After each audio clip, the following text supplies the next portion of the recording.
So welcome to this podcast with Sabra. Today we're going to be talking about introducing yourself, whether in person or online.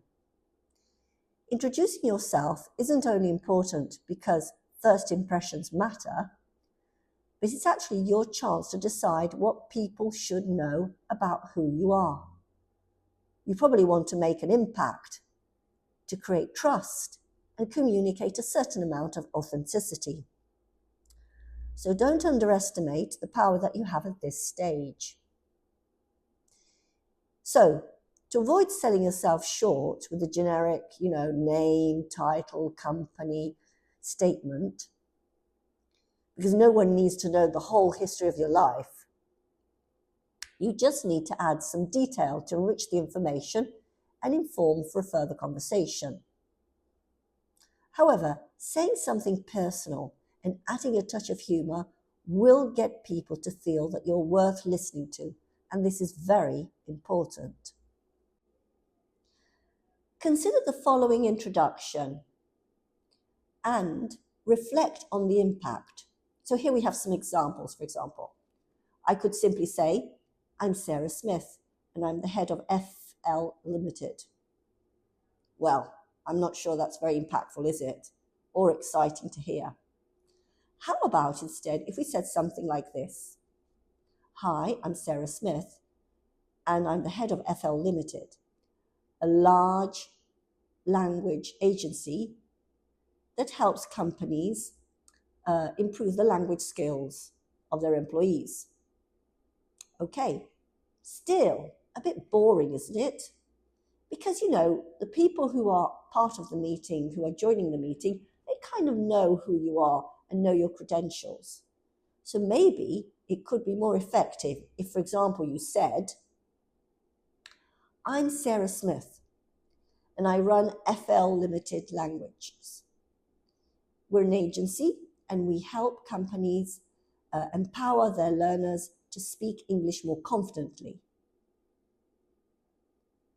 And I know what dedication and commitment mean, because I'm also a marathon runner. And I know how tough it can be to build a routine and how much sweat it requires. So adding something like this that goes beyond saying your name and title, something personal, helps you stand out.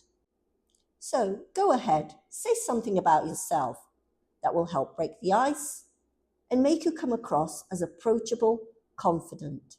And this is really critical. People need to feel that you're a great person to work with. And that's all that really matters. However, we need to take into consideration context, because context does matter. And as with every presentation, we always say you need to think about who your audience is. Who are you talking to? And what is the message that you want to get across? What relationships are you trying to build with these people? And what do these others who are listening to you, what do they really need to know to sort of get things off the ground?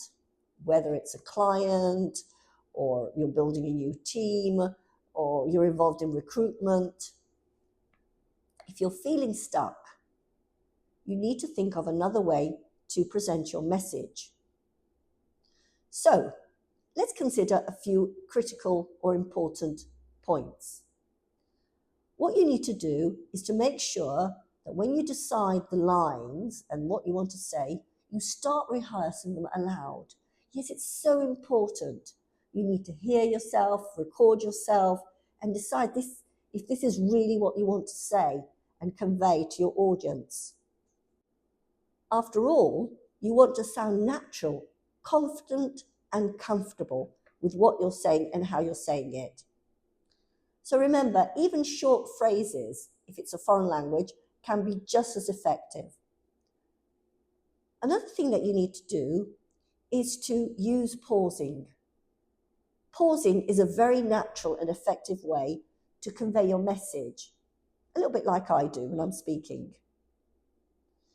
You want to make sure that people understand your words, understand what you're saying. So speaking slowly helps to ensure that information is not lost.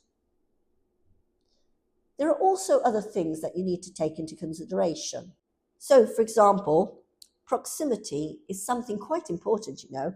You mustn't take it for granted. Proximity has to do with how close you are either to the screen or to a person physically, because this can really be quite intimidating or can create a sense of discomfort. Particularly on screen, proximity is important so that you need to stand back and let people see your hands. Your hands are so useful because they communicate your energy, your body language, your message, and so it really can make a difference. Another thing that is particularly important is voice projection. Yes, you need to speak with a voice which is slow, clear, with a mellow tone, and you need to make sure that you do not use a questioning form. Well, that's all for today.